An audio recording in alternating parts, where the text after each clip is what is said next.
Assalam, Assalamu alaikum. This is Saqib Javed, and in today's video, we are going to see how we can separate singing voices and musical instrumental from each other. Human auditory system has extraordinary capability in separating singing voices from background music. Although this task is effortless for humans, it is extremely difficult for machines. So here we will see three different methods to achieve this task. And these are robust principal component analysis, robust independent component analysis, and fast independent component analysis. RPCA will be explained by me, RICA will be explained by Hafsa Jamal, and FICA will be explained by Asad Ali Shah. So let's have a little bit introduction in the start. A singing voice provides useful information for a song as it embeds the singer, the lyrics, and the emotions of the song. There are many applications using this information, for example, lyric recognition, alignment, singer identification, and music information retrieval. So we can see that a song is composed of two parts, the vocals and the instrumental, and we will use three different methods to separate both. As I said earlier that there are multiple methods to achieve this task, but we are going to use only three methods, and these are these. The dataset used in all these methods is same, and it's MIR1K dataset. It can be downloaded from the link given in the description below. This dataset is composed of 1000 song clips of Chinese karaoke pop songs with a sample rate of 16 kHz and a duration of 4 to 13 seconds each. So let's start our first method, which is robust principal component analysis. For this method, we're going to assume that a song is composed of two parts, instrumental and vocals. Instrumental as low rank matrix and vocals as sparse matrix. Instrumental is said to be in low rank due to its repetitive nature. On the other hand, vocals are relatively sparse in the song. So in easy words, we can say that if we have a main matrix M of the song, we have to separate the low rank and the sparse matrix from it. If we assume that addition of L and S gives us the original component matrix M, then we can look at it as a convex optimization problem as follows, in which we have to minimize the nuclear norm of L plus lambda into L1 norm of S. Subject to the constraint, as I said earlier, the addition of L plus S gives us main matrix M. Lambda over here is a trade-off matrix between L and S. It is adjusted to get the best results. Its equation is as below. Now let's have a look at the methodology. We are going to have a signal and we are going to apply short time Fourier transform on it to get its spectrogram. Then a robust principal component analysis will be applied on it to separate the low rank matrix L and the sparse matrix S. From these matrices, we are going to apply the time frequency masking, and then inverse short time Fourier transform will be applied to have the audible signal at the end. Now let's have a look at all these steps further. Now let's have a look at the first step, which is short time Fourier transform. This step is performed to calculate the spectrogram of the original input signal as M. And here below we can see a spectrogram of main input signal. Now we will separate it using RPCA into L and S. We have already seen the main equation that we are going to minimize using RPCA. We are going to use augmented Lagrange multiplier and perform it using MATLAB. Here we have separated it into two matrices L and S. As we said earlier, the low rank matrix is the instrumental matrix and it is going to be repetitive in nature. And we can see that in the spectrogram, this pattern is repeating itself over here and this one is repeating itself over here. Similarly, the sparse matrix, as we said earlier, is going to be relatively sparse in nature. As we move from time 0 to time 7 and above, we can see that this matrix is relatively sparse.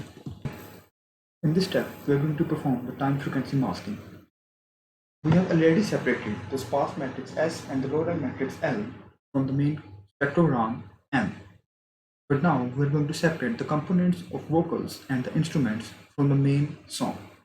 For that, we are going to need a mask to apply on the main component matrix M. We are going to call that mask as MB. So how we are going to calculate it? By using this equation. Let's suppose we have a coordinate position in the matrix as Mn. Wherever the modulus value of Mn in sparse matrix S is greater than same coordinate position in L, we are going to put a 1 in the same coordinate position of M. We are going to follow this for all the elements of S and L. After that, we have generated a mask matrix MB. Now we are going to separate the vocal components as singing and instrumental components as music from the main matrix M. We are going to apply that mask MB on M to get the singing component and the musical component as below. Now as we have already separated the vocal components and the instrumental components from the main matrix M, we are going to perform inverse short time Fourier transform to make these components audible again. In the last step, we are going to calculate three different ratios to check the efficiency of our method, and these are sound to distortion ratio SDR, sound to noise ratio SNR, and sound to artifacts ratio SAR. Here we are going to see an example and see how it has been separated into its vocal components and instrumental components.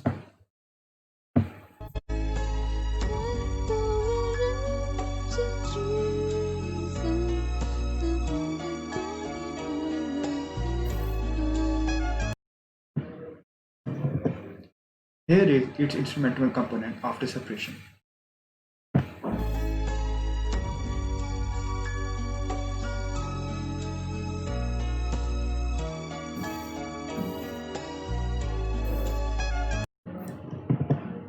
And here is its vocal component. 看透了人间聚散，能不能多点快乐片段？ As we have seen that the instrumental component and vocal component have been successfully separated from the original clip. But was it efficient? Let's see in the next slide. Here we have calculated all three ratios for the different values of lambda. For a method to be efficient, it should give the maximum values for all three ratios. Here you can see for the value of lambda 1.5, all the values are maximum, as we can see in the plot as well. In the previous example, the separation was done for the value of lambda 1.5, and we can see that the results were really efficient. Now, we're going to move to our next method.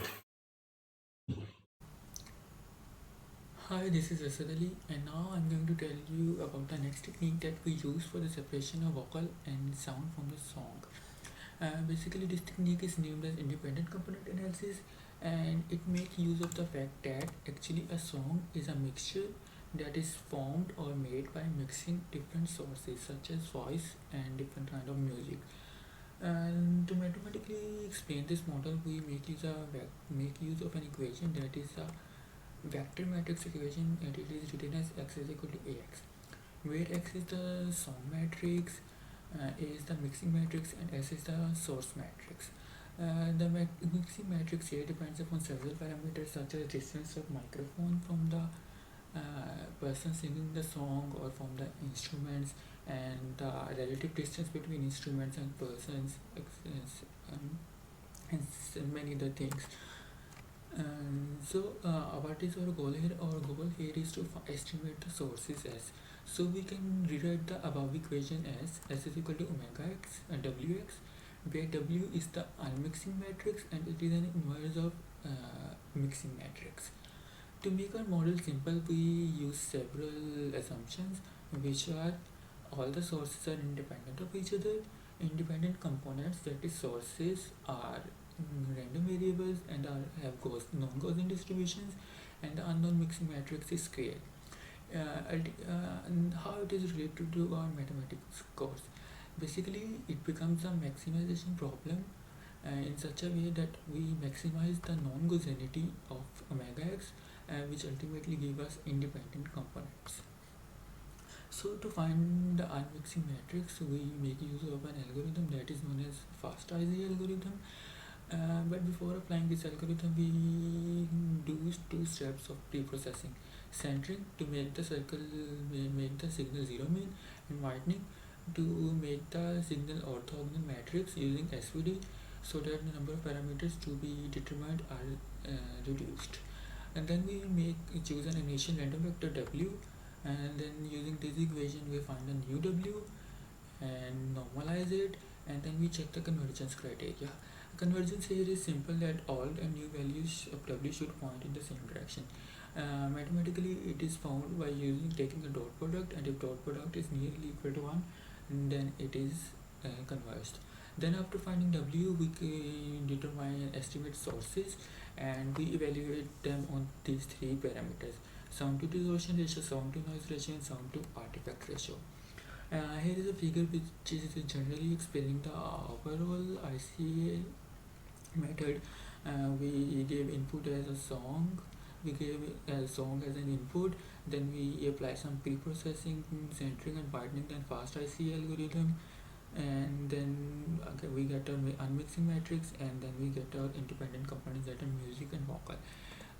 Here is a sample of our output determined by using MATLAB. And the first picture is representing the song, the second picture is representing the voiced part, and the third picture is representing the music. To get a clear picture, let's listen to that. This was our original soundtrack. You can listen it.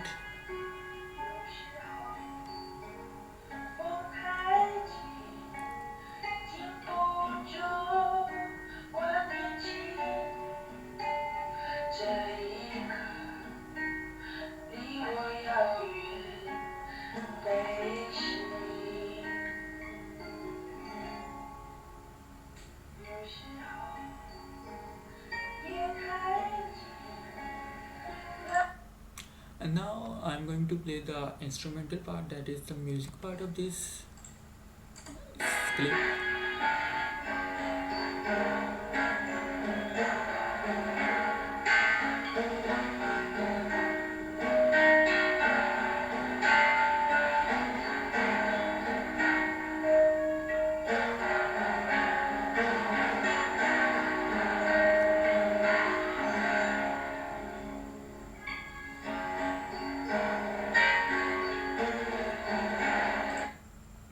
As you can see, the estimated source is good enough.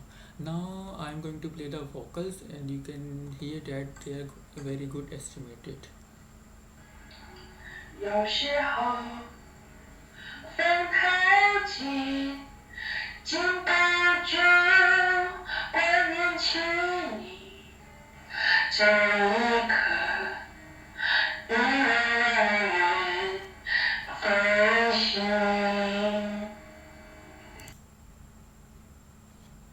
As you can see, the separation is very good. And now let's see the evaluation parameters. We can see the values are 37, 37 to 71, 39, 39 to 57 for music and vocals. Actually, these values indicate that the higher these values are, the good is the estimation of our original sound. That's all from my side. Robust independent component analysis. It is proposed by Vicente and Perry in 2010. The purpose is same, is to find unmixing matrix to get individual components from a mixture. The equation is as we have seen before, x is equal to as. A is our mixing matrix, S is original sources, x is mixed signal. The other equation, y is equal to wx. W is unmixing matrix, y is estimated sources. The motivation behind developing this algorithm is accuracy versus convergence trade-off. To get more accurate result, we have to take smaller step size to reach the optimum point. Hence, a large number of iteration is required and convergence becomes slow. On the other hand, robust ICA use optimized step size, and hence less iteration is required and fast convergence is possible. The properties of robust ICA, it is used for both real and complex signal, fast convergence, and whitening of the mixture is usually not required. The algorithm to determine the estimated sources unmixing matrix W is found for using the Curtis contrast function, which is given by for any mixed signal y as given in the formula. It is basically the fourth moment of the signal. Curtis is used to determine the Gaussian nature of the signal. Exact Gaussian has Curtis 0, super Gaussian has Curtis greater than 0, sub Gaussian has Curtis less than 0. The exact line search can be found as by maximizing the Kurtotic contrast function. G in this case is search direction. Search direction G can be found by taking the gradient of the Kurtotic function. And the step 1 is to take initial vector W, compute the optimum size by finding the roots of the following polynomial. The coefficient of the polynomial can be easily determined by the values of the observed signal x and current values of G and W. Step 2 is to determine the roots that maximize our objective function. Step 3 is to update the expression W plus mu optimum G. Step 4 is to normalize the obtained vector. Here are the results. Mixture of the sources: original source 1, estimated source 1, original source 2, estimated source 2. Here is the demo.